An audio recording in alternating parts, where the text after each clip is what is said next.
Hello, fellow creatives. How you doing? Hope you're doing well. Today, I'm going to show you how to get started in Boundless Explorer Edition. And this is a new update to Boundless, which is a voxel-based, Minecraft-like experience where everything is player-controlled, right down to the stores, the player economy, the towns, maybe even the planets you visit. This is a really cool release, and we're going to go ahead and get started. But really quick, this channel is filled with stories and building showcases designed to inspire you creatively. So if that sounds awesome to you, please consider subscribing and hit that bell icon so you don't miss a single video. All right, so really quick, here is the create character screen. Everything is pretty self-explanatory here. The head lets you change your headpiece. There's 12 different types. I'm not going to waste time on going through all of them because you can see for yourself. But this is kind of the idea. And you have 255 different colors of eyes and skin tones. And I'm just going to stick with white. We have two body types, male and female. There's the female if you're interested in seeing that. Character scale. This is my height in real life. So we're going to go with 1.8 meters. Body tint. Vivid green, because green is one of my channel colors. And of course, my name is STB Chris. So let's go ahead and get started. And it's going to create the character. And we're going to import my Steam friends. Sure, I don't think I have any. Yeah, there we go. And I'm going to play on the USA East server. So what you can do to start on a world, you can start on a hostile world. This is basically where things attack you. But we're going to do Tranquil just to make things easy. So you're starting out in this place called the Sanctum. It's basically just this long hallway with this room here. And a giant planet up above, which you can choose to teleport to. And that is a different planet than what I started my initial character on. So it looks like when you choose Tranquil World, you will get a couple of different planets that you can choose. So this is Alder. But what you do is you walk right up to here, and you can see your quest log up in the upper left-hand corner. As you collect things, they cross off the list. So if you don't want to wait for me, you can go ahead and do that yourself. But what we're going to do is go ahead and equip the objects with E to open your inventory. And then I'm going to go ahead and shift-click to place them where they need to be. And I'm going to drag this warp augment onto my left hand of my totem. Okay, so this lets you go ahead and pick a start location. So all you do is you point it at the planet. Let's find something. So that is a player right there on the planet. You can teleport directly to him if you want. We're not going to do that. We're going to find a nice green spot. I think this spot up here looks pretty good. So let's just aim at it. You just hold your mouse button down and it'll shoot. And there's your landing site. And now we need to select our warp tile. So let's go ahead and interact with that E. Select our landing site from the list. Open the warp. And here it comes. It's going to open up like this. And these are really cool because these conduits here. There we go. There it is. Look at this. Look how cool this is. This is like a nice opening spot. You can get a 360 view of it before you go through the portal, just to make sure there's nothing coming at you, you know? And then once you walk through, boom, you're suddenly there, which is really cool. I gotta say. So I did a video yesterday, and you should check that out. It's in the top right-hand corner of your screen.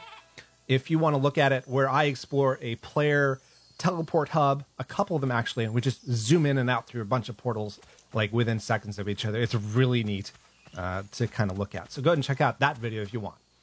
So once you enter your new world, you're going to want to go ahead and open up your rewards coffer. So you're just going to press tab and then go down to the exchange. And then we have an objective coffer. So if we quick collect all that, that gives me 25 coins, 60 qubits, and 200 XP. The coins are what you use to buy things in the store. The skills are, the XP is what you use to level up to get skills. And the qubits, well, the qubits let you buy plots and stuff. So we're going to go ahead and buy this 2 reward copper plot right now. And the plots are how the property system works. So when you set up a plot, we will get to this later. Anything within the plot, other players can't touch. So to get started building, we're going to need to set up a campfire to do our initial property grab. So all you do is you just walk up to one of these trees and you start whacking it. Basically like every survival game in the book. And you do that, you get 2 tree trunks in your inventory, and then you need for foliage, which you can get from the leaves, or there are sometimes bushes around that you can attack as well. So I'm going to do that really quick. All right, so let's go ahead and open up my inventory again with E.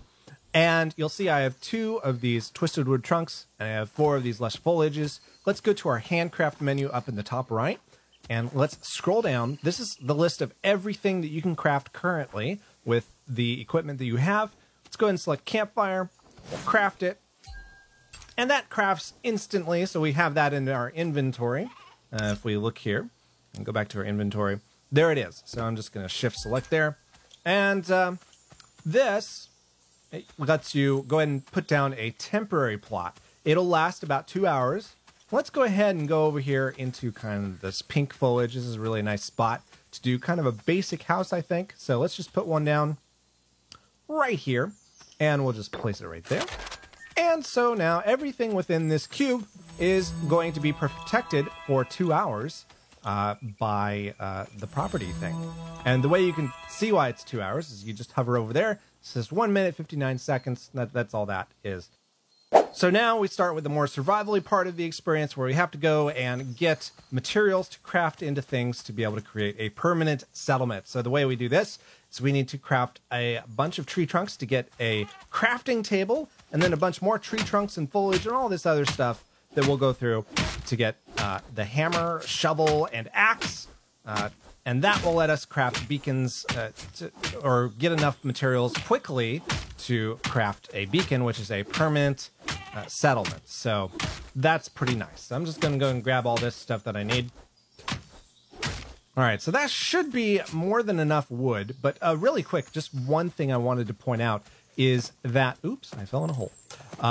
When you go ahead and you whack these things and you take these materials, they will regenerate in about 24 hours, 12 hours, something like that. So you don't need to worry about ruining your scenery. You can build your house something super elaborate and just fell all these trees if you need all the wood, and it's fine. They'll regenerate the next day, and it'll still look pretty. All right, so I've crafted all this twisted wood lumber and stuff, and now we need a crafting table. So let's go down here. This has now appeared because we can craft it. We have the materials. Let's go ahead and craft one. There it is. Let's go to inventory. Let's put it in our inventory, and let's go back here, and let's place it down inside the property marker so it doesn't get deleted when the world regenerates. I'm just going to stick it right here next to our little beacon here. And now if we go in here, there's all sorts of tools and things that we can now craft that we couldn't before. So that's pretty cool. So what we're going to need to do is we're going to need a wood hammer, a wood shovel, and a wood axe. The hammer's good for mining stone. The shovel's good for mining dirt. And the axe, of course, is good for mining wood. So all that up in the upper left-hand corner here, that's what we need to go ahead and make that stuff. So, by the way, sticks, you craft them in the crafting table or you handcraft them. So you don't find them in the wild, just so you know. And then once you're done, just grab them out, put them in your inventory, and it crosses off. So that's how that works. So let's go ahead and get some more timber and some more foliage. So I've got our materials. Go ahead and craft them. And we're going to go ahead and stick them in our inventory. And then once I go back into my inventory, I'm going to go ahead and stick them on my left-hand toolbar. If I want to stick them on my right and dual wield, we totally can. You just left-click for the left hand, and you right-click for the right hand. So that is how that works. So now, let's go ahead and get our new rewards. Tab, exchange, quick collect all. We got some more stuff. And that's pretty cool. So now, to craft our beacon, we're going to need some rocks, and we're going to need some more foliage. So, let's find a rock. There's some rocks. That's pretty nice. Let's go ahead and put our hammer right here instead of our axe. Yep, there we go. Now, if I right-click, I can just go ahead and grab this. And see how much faster that the wood hammer takes out the igneous rock versus, let's see, where's the... totem. Yeah, so the totem only does 200 damage, and there is a bit of life on it, so the totem will destroy itself pretty soon. But the hammer takes 300 damage, which is pretty nice. Makes it go a little faster. So I am returning from gathering more materials to my temporary plot base, and we're going to go ahead and craft a beacon, and we need to use the crafting table to be able to do that. By the way, you don't actually have to put any of the items that you're going to use for crafting into the crafting table storage. It goes right out of your inventory, which is really nice. So we're going to scroll down. We got this beacon control. This uses the rock, timber, foliage. We're going to craft one of these. And then you need some fuel too as well. So what we're going to need is we're going to need one of these. Oh no, I'm one short. So I have to go back, get some more. So we're back, and we need to go ahead and craft the fuel. Where'd it go? There it is. Craft one of those, and we'll put those in our inventory. There we go. Now let's go ahead and let's put my beacon control right there. And let's go ahead and place our beacon. I'm just going to place it, let's just put it right in a corner here. It doesn't have to be really anywhere, as long as it's within the property area. And then we press E to interact. We can go ahead and, where's my fuel? The unnamed beacon. We can rename the beacon. So we're going to name this SW Chris's house. Confirm. Great. Now this beacon is now fueled. It's still fueled for the campfire place. So we need to go to fuel. Right? No? Okay, I figured it out. So I had a weird bug where my mouse, because I had alt-tabbed out of here somehow, it wasn't registering the click. So let's go ahead and click on fuel now. It works. Let's go ahead and put the basic beacon fuel into the little thing here. And then we have to add a month of time. And there we go. We got a nice little permanent base here. It's going to last a whole month. And you can even fuel this up for, it looks like up to 4 months at a time. Yeah, I think 4 months at a time.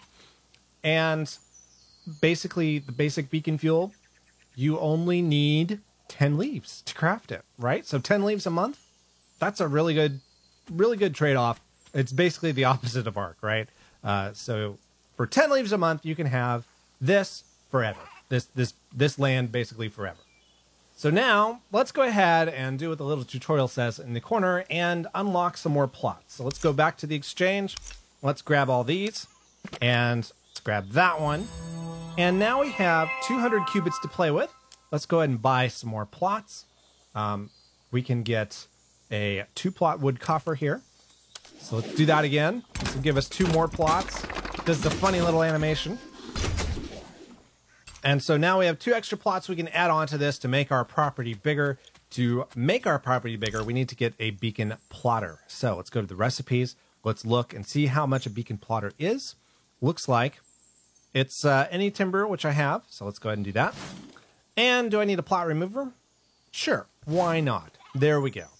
All right, so these actually are going to take some time, so they sit in the queue for a little bit before they appear in the contents, and it only crafts one thing at a time. So this, the beacon remover, it's going to be done in about 2 seconds. It'll show up here. We'll put this in our inventory. Okay, great. So now if we go to our inventory, I'm going to put a plotter here, and this is a smart stack. So if you hold shift and you click, there's a control. Oh, if you right-click, that's what it is. If you right-click, it'll open up a subgroup here. It's like folders on iOS, you know? It's kind of weird. But I'll put my plot remover there. Okay, so this does kind of a funny thing. Actually, let's put it right there, just to make it easy to switch through. Okay, so now we can add on here. Let's say you want to do a tower. You can add up vertically. You can add, I think you'd probably add below if you excavate it.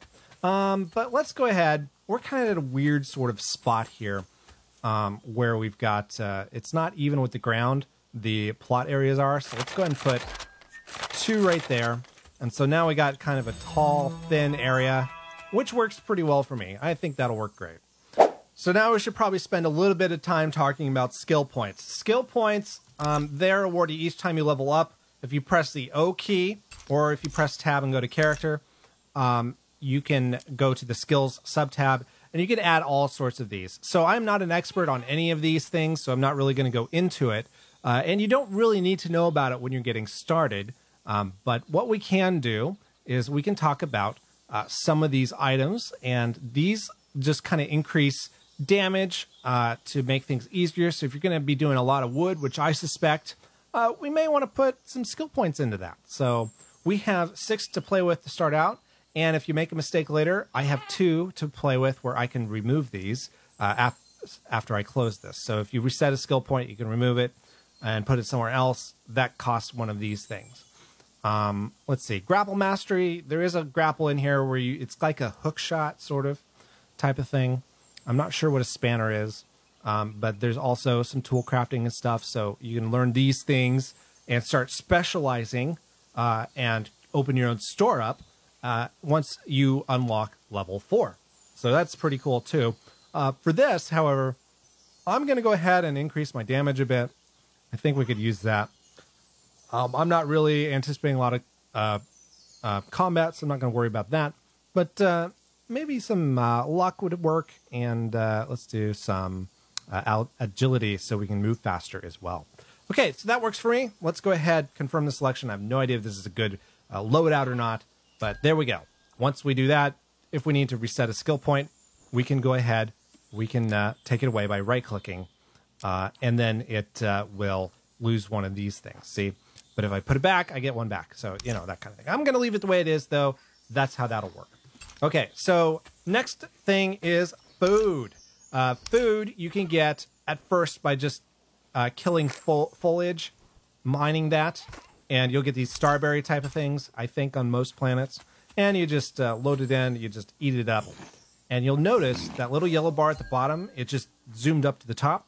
That's your energy bar.